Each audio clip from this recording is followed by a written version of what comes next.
Instituto Nacional de Antropología e Historia. Secretaría de Cultura. Gobierno de México.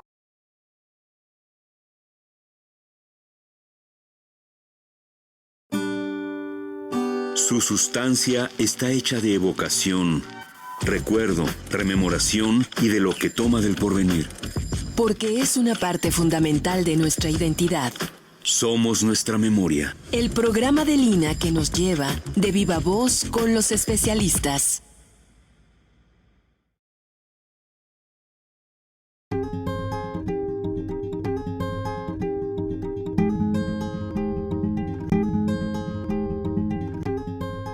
A partir del año 2010, comenzamos un proyecto basado en la tecnología que entonces se tenía a la mano. Aunque con otro nombre, el concepto de esta serie ya estaba ahí. Me gustaría que como arqueólogo nos platicara un poco qué pasó con la Coatlicue, que no se atrevía ni a destruirla, ni a guardarla, la enterraban y la desenterraban. ¿Qué pasó con la Coatlicue? Pues sí, efectivamente, cuando la Coatlicue aparece en el ángulo suroriente del Zócalo, allí incluso hay una plaquita que nadie ve porque todo el mundo pasa corriendo ahí para que no lo atropellen, pero ahí está la placa, dice aquí apareció en 1792.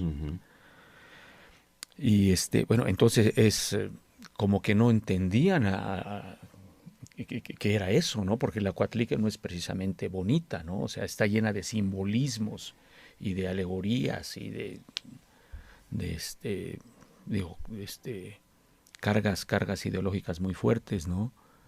Entonces, obviamente, ya estaba latiendo ahí en las postrimerías de los 1700 estas ideas de reivindicar lo prehispánico, ¿no?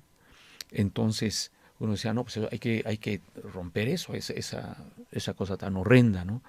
Pero otra corriente decía, no, esto hay que proteger, entonces, pero pues no podían tenerla expuesta, entonces la entierran en los patios de la antigua universidad. Allí estuvo muchos, donde también estuvo otra figura emblemática que también afortunadamente se conservó, la estatua de Carlos IV. Ajá, conocida como el Caballito. Como el Caballito. Sí. También ahí estuvo, digamos que medio oculta, ¿no? Medio guardadita. Mientras se sabía dónde ponerla y cuál sería su mejor lugar. Exactamente. Entonces, pues la Coatlicue estaba soterrada ahí, y es hasta, por ejemplo, cuando vino Alexander von Humboldt, que le platican de una pieza pues singular, no sé, a ver, quiero verla, ¿no? Y la desentierran, ¿no? Y así, pero ya para cuando Guadalupe Victoria instituye el Museo Nacional, ya se llevan ahí a la Coatlicue, ¿no? Ya en la famosa sala de los monolitos, aparece ya ahí como figura central, ¿no? Como glorieta, casi así, ¿no? ¿Dónde pues, estaba ese museo, doctor? En la calle de Moneda. Ah, bueno, y todavía está. Donde ahora está el Museo de las Culturas. Sí, pensé en ese. Sí, ahí estuvo. Y ahí también estuvo la Escuela Nacional de Antropología, ahí en la parte alta. Sí. Pues, de hecho, cuando se le enseñan a Humboldt, la vuelven a enterrar. Sí, Después la desentierran para llevarla al museo. Así es. O sea que tiene una historia de muchos momentos en que otra vez la descubren y otra vez la vuelven a enterrar. Sí. Y a lo mejor es también parte de lo que ha ocurrido con otras piezas, ¿no? Pues, ¿Eso era propiamente una excavación cuando se encuentra la Coatlicue o fue un accidente? Porque también en México ocurre así. Un accidente como ocurre con muchas de las con piezas. Muchas otras piezas.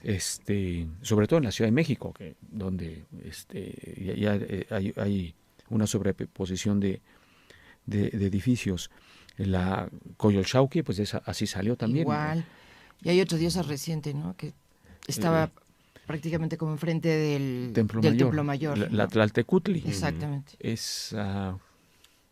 Bueno, ahí sí estaban haciendo unos trabajos, digamos, pues de salvamento en realidad, o sea, porque aunque formaba parte de las exploraciones de Templo Mayor, se estaban haciendo obras en los edificios de enfrente, las ajaracas y todo eso, y apareció uno de los costados del Tlaltecutli. Y yo estaba en la coordinación de arqueología, yo era director de planeación, y fue Álvaro Barrera, que es quien la encuentra, a buscar a Laura Pescador, a la arqueóloga Pescador, pero ella no estaba, por alguna razón, estaba cumpliendo otro encargo, y me dice a mí, oye, es que apareció ahí una pieza, queremos que es otra Coyolxauhqui. A ver, pues, dije, pues vamos. Y fui, y tengo por ahí unas fotos de ese primer día, que fue un 2 de octubre, no se olvida. No sé. Y pero tenía el canto completamente plano. Entonces le dije, ¿sabes qué, Álvaro? Yo creo que esta no es una Coyolxauhqui. No creo, porque si fuera otra Coyolxauhqui tendría que tener un corte circular, ¿no? Y bueno, después ya se vio que no, que era Tlaltecutli, pero también salió un poquito de manera, no tan accidental como las otras, ¿no? Ahora que usted me preguntaba que si había sido enterrada o reenterrada, yo tuve oportunidad de explorar un monumento, también un monolito muy grande, que está en el Museo de Antropología, que se conoce como el Cuauhxicalli de Moctezuma. Ahí también, digamos que fue un poquito, estábamos explorando el edificio del arzobispado, ahí en la calle de Moneda, y también estábamos haciendo unas calas en el segundo patio, y que aparece la pieza, ¿no? También nos hablamos Pero a lo que yo me quería referir es a que esta pieza su posición es muy extraña. Porque no está in situ, no puede estar in situ, porque ya está pegada a un muro, hacia el oriente tenía un muro muy pegadito, que apenas pasaba uno así de ladito, un muro ya colonial. Uh-huh. Y esta pieza estaba debajo de una fuente, y en el palacio de Fray Juan de Zumárraga, donde se supone que ocurrió fue Rosas. Juan Diego y todo eso, ¿no? Pero la pieza, a pesar de que no estaba en su sitio original, no estaba aventada, no estaba acomodada. Uh-huh. Que eso yo nunca he sabido yo deduzco que manos indígenas la pusieron ahí, la ocultaron ahí, en el propio palacio arzobispal, porque la pieza está incluso, está medio chuequita. Es una pieza hermosísima, ¿no? Además yo la quiero muchísimo, obviamente. Está medio chuequita, pero le pusieron unas piedras, unas calzas para darle horizontalidad. Uh-huh. Y además, como tiene un rostro en el Cuauhxicalli propiamente, un rostro de un sol como devorador, digamos, ¿no? Porque está, perdón la cara que voy a hacer, pero así está. Sí. Ajá. Con la boca, con las fauces abiertas. Uh-huh. Y seguramente para depositar ahí las ofrendas o los corazones. Pero está orientada. O sea, el rostro está viendo hacia el poniente, y un rayo que sale precisamente de la parte superior del Cuauhxicalli, de la piedra, ese rayo apunta hacia el poniente. Entonces eso no es gratuito. Claro. ¿No? Entonces, esa pieza ha de haber estado cerca, era muy obvia, y seguramente hicieron alguna excavación y la depositaron y la acomodaron. Uh-huh. Porque es rara su posición. Grandes y reconocidas personalidades han desfilado ante estos micrófonos. Sabemos que el diálogo y el intercambio entre voces calificadas es enriquecedor. Podemos sí entender que la historia nos está dando lecciones. Sí, cómo no. Y la primera lección es: nunca será mañana igual que hoy. Esa es la primera. Pero siempre será semejante. Entonces, esa semejanza, esa no perfección de lo que vuelve a suceder, es la que hace al hombre desarrollar la inteligencia en la creación de abstracciones, dijéramos de hipótesis, que son las que lo hacen dirigirse al alimento, los que lo hacen separarse del peligro, los que lo hacen inventar, los que lo hacen soñar, los que lo hacen amar, todo. Entonces, el hombre tiene que pensar, básicamente, tal vez antes de imaginar el tiempo, imaginar algo que es una relación de causa-efecto. Y esa relación de causa-efecto no se la puede quitar de la cabeza. ¿Por qué? Porque si esa relación de causa-efecto se empieza a llevar hacia atrás, hacia atrás, hacia atrás, filosóficamente pudiera llegarse a una causa primera. Pero entonces ya caeríamos en un terreno, no dijéramos hipotético, sino posiblemente de aberración. Y el hombre jamás puede imaginar nada si no es con la sujeción de la causa-efecto. Y con esta obsesión del presente como un elemento que modela y da posibilidades de dar lecciones para atrás. Y después crea modelos que se vuelven relatos, que se vuelven relatos estructurados, relatos que explican otro tipo de cosas, ¿sí? Y nos empezamos a acercar hacia el mito. Hacia un punto de arranque. Okay. ¿Un punto de arranque de qué? Un punto de arranque del tiempo. ¿Cuándo empieza el tiempo? Esa es la pregunta básica. Claro. Entonces puede llegar a la idea de otro tiempo, otra calidad de tiempo. Y ahí sí ya se hace una fuerte abstracción para imaginar un tiempo que deviene en siempre presente.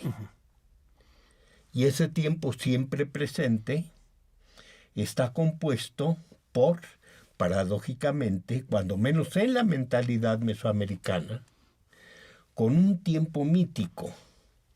El tiempo siempre presente es mítico, pero es tiempo.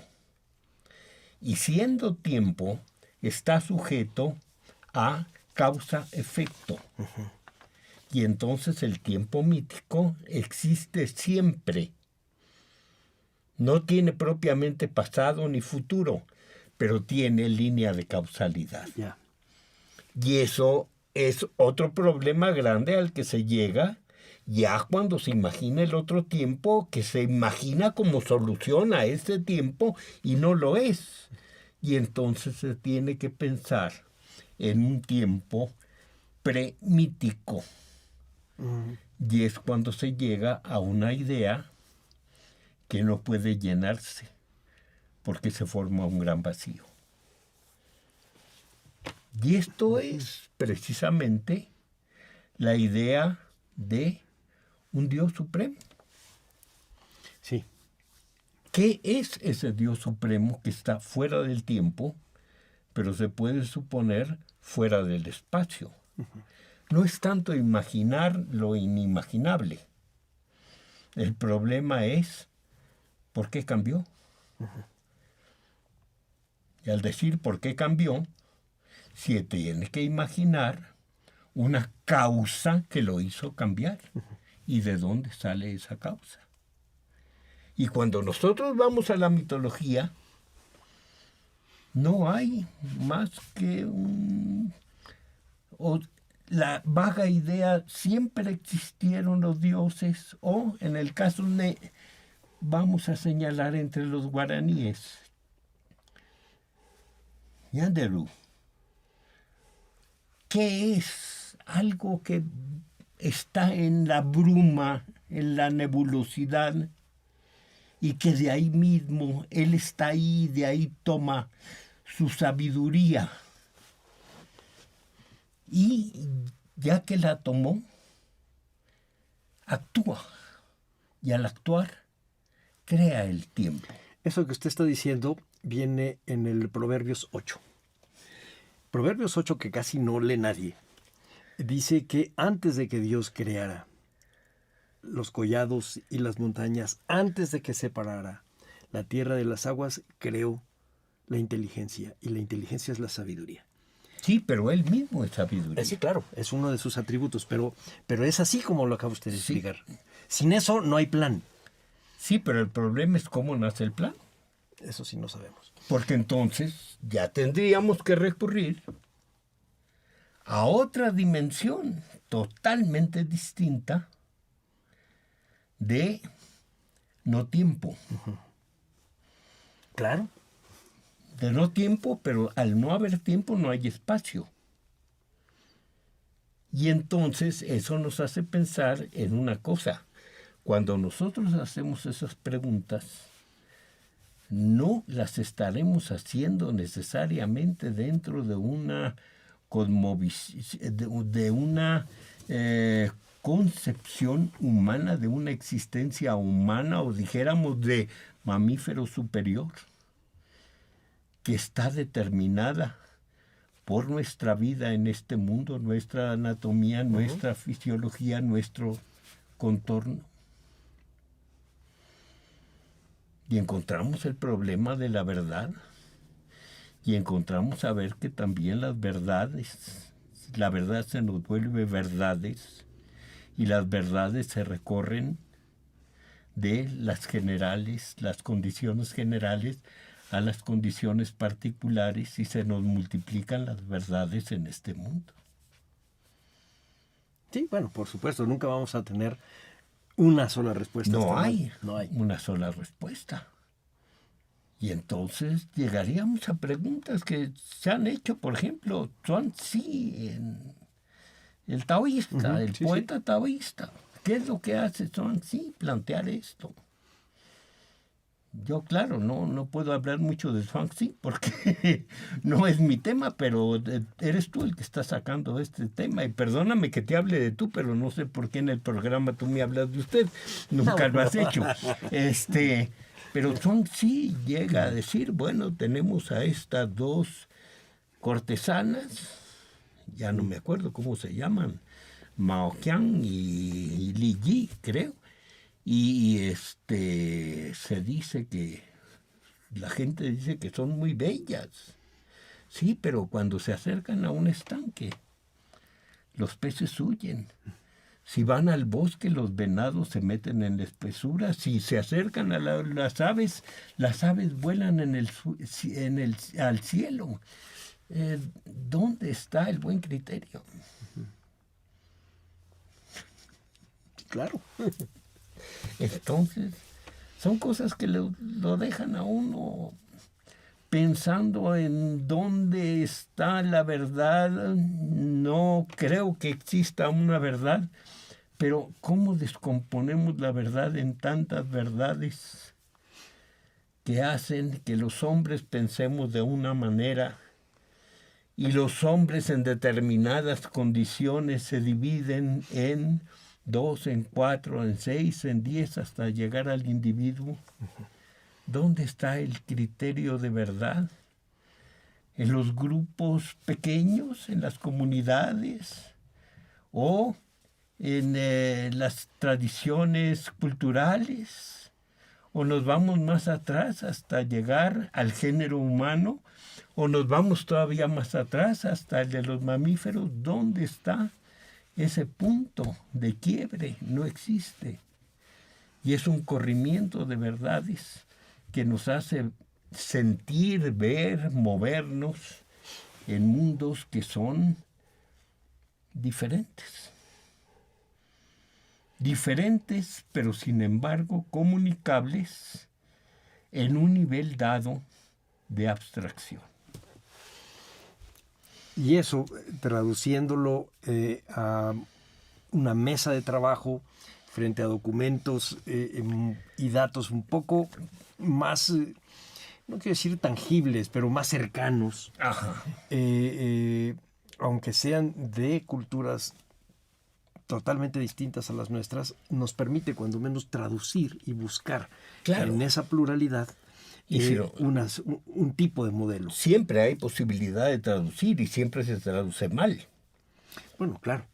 Pero se traduce. Pero Y hay si una no traducimos, aproximación. no podemos comunicarnos, no podemos existir como seres sociales si no nos comunicamos. Exacto. Creer que a un cierto nivel yo voy a poder traducir bien es una falacia. Creer que esa traducción que yo hago no me sirve de nada porque es falsa es otra falacia.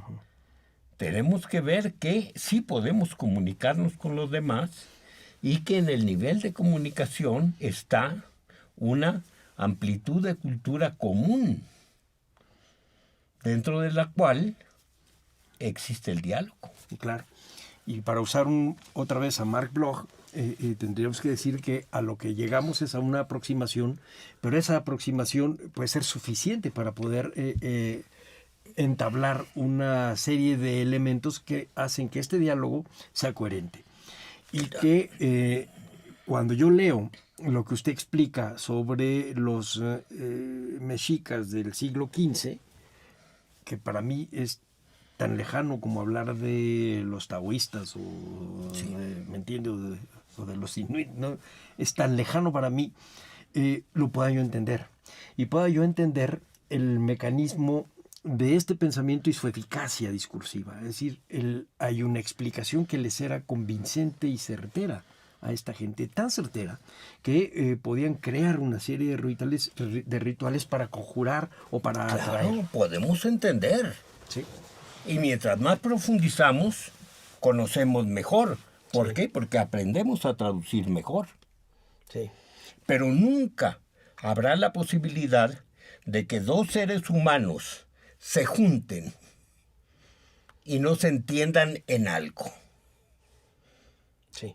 Siempre el diálogo es imperfecto.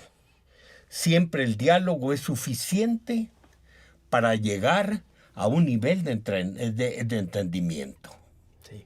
Y para eso es el diálogo, claro. Y para eso es la cultura. Claro. Los temas que llevamos hasta tus oídos son tan diversos como el abanico de voces que por este medio has escuchado. Hoy vamos a platicar sobre un tema que manejas perfectamente, que es la prisión de las Islas Marías. Vamos a hablar de esta suerte de antiparaíso, que eran estas islas en el Pacífico, hechas para los presos, para cierto tipo de presos, pero sobre todo para crear una suerte de cinturón que marginara a estos delincuentes, que no pudiera tenerlos nuevamente en tierra adentro. Platícanos un poco de eso, Diego. De acuerdo. Bueno, primero me da tantísimo gusto estar aquí con ustedes. Muchas gracias, Salvador. Pues platiquemos un poco entonces de las Islas Marías y cómo entran de esa manera un poco marginal a la historia del país. Bueno, se trata, me gustó la expresión de un antiparaíso, ¿verdad? En buena medida sí van a ser representadas en varios de los testimonios que se generan en torno a la colonia penal. Y empecemos un poco con la geografía, es decir, se trata de un archipiélago de 3 islas y un islote, y alrededor de un poco más de 100 kilómetros del puerto de San Blas, disculpa, y en realidad la que se va a destinar a colonia penal a partir de un decreto presidencial de 1905 es María Madre, la más grande de ellas, que de todos modos son alrededor de 140,000 kilómetros cuadrados.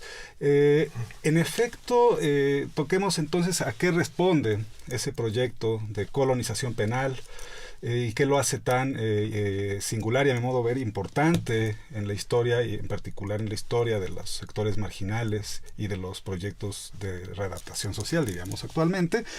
Pero se trata en efecto de una pena que se va trabajando o se va fraguando al calor de una discusión en torno a la regeneración o no de los presos. Y eso en particular por un motivo. La legislación de inspiración, más bien de la escuela liberal clásica, apostaba por la enmienda del individuo, pero en buena medida el último tercio del siglo XIX va acompañado de la circulación de saberes, en particular del positivismo jurídico y del evolucionismo social, según los cuales, o doctrinas según las cuales hay que diversificar las penas en función del delincuente. Es decir, ya no se piensa en el delito en abstracto como una infracción voluntaria de la legislación penal, sino que se va a pensar en delincuentes y en perfiles delincuenciales, ¿no? Esto obviamente de la mano con la apropiación de ideas que venían en particular de las doctrinas lombrosianas y también de la sociología criminal. Entonces, y un poco tras este preámbulo, pensemos que es una pena, la de relegación penal en colonias penales, una pena que busca enviar lejos a los presuntos incorregibles. Ya. ¿Quiénes son los incorregibles? Serían los reincidentes. Y en el porfiriato está muy, muy presente el discurso de que los reincidentes, que las cárceles son casi una escuela del delito, que el reincidente entonces ya no escarmienta con el proyecto en particular, bueno, pensemos en la Penitenciaría Nacional de Lecumberri a partir de 1900, por la cárcel de Belén al mismo tiempo, digamos, y bueno, desde un poco antes. Y lo que entonces se piensa es en enviar a un territorio remoto este contingente de lo que llamaban menudos pero masivos transgresores de la ley penal, ¿no? Es cuando se acuña, esto también se ha estudiado, la etiqueta esta del ratero y el raterismo como un fenómeno incontenible en la ciudad, y son precisamente eso, el perfil de delincuentes que se va a tratar de enviar a las Islas Marías, es decir, reincidentes por atentados contra la propiedad, robo, falsificación, circulación de moneda falsa y vagancia, ¿no? Por ahí creo que también se me está yendo un punto también que, bueno, los primeros esfuerzos, las primeras, ¿cómo decirlo?, formulaciones de una colonia penal en las Islas Marías datan del Segundo Imperio. El ingeniero Kasperovitz manda un proyecto al gobierno de Maximiliano, pero no se concreta. Luego vendría así en el gobierno de Juárez una serie de leyes especiales para colonizar penalmente Quintana Roo y Yucatán, pero era una fórmula muy distinta. Acá yo veo que la pena de relegación, tal como la van formulando criminólogos y juristas como Antonio Medina de Ormachea o el propio querido Moeno, que es muy joven, es el que formula el proyecto que acaba más que reformando, adicionando una pena más al Código Penal en 1908. Recapitulando, en 1905 se da el decreto de Díaz que destina a la fundación de una colonia penal el archipiélago, en particular María Madre, y hacia 1908 ya tenemos, digamos, el marco jurídico para que se lleven a efecto los envíos y las primeras remesas, digamos, con todas las de la ley, a el remoto archipiélago. Antes de que se decretara que las islas fueran una colonia penal, ¿quiénes habitaban ahí? Eso es una buena pregunta. A ver, hay pocas noticias desde el periodo colonial de las Islas Marías, de ese territorio. Me parece que es Digurtado el que pasa por ahí cerca, pero digamos que la parte más rastreable ya en el periodo independiente y en particular posterior a la guerra de reforma e intervención es que se le dan y se le adjudican a el general José López Uraga por sus méritos en el servicio, en la defensa o en la lucha contra la invasión. Él a su vez no se sabe si las vende o simplemente las traspasa a Manuel Carpena. Manuel Carpena fallece y poquito antes, digamos, de que el gobierno mexicano las adquiriera por la suma de 150,000 pesos, esa negociación la va a hacer con la viuda de Manuel Carpena, y es bien interesante la correspondencia de ella con autoridades mexicanas, porque ella empieza a mencionar que aunque no haya una población allí ni remotamente vigorosa, tiene la oferta de extranjeros de comprar o incluso arrendar para la explotación del guano, fundamentalmente, y de perla. Al principio es eso, pero no podríamos hablar de un territorio ocupado. No te pierdas nuestras entrevistas. Dejaremos en la descripción las ligas de nuestro blog y de las entrevistas completas que acabamos de presentarte en este recuento que hicimos para darte una buena idea de que en esta serie, la evocación y los recuerdos se unen a la ciencia y a la investigación. Somos nuestra memoria. Somos nuestra memoria. Todos los jueves en punto de las 11:30 horas publicamos una nueva entrevista en este canal. No te las pierdas.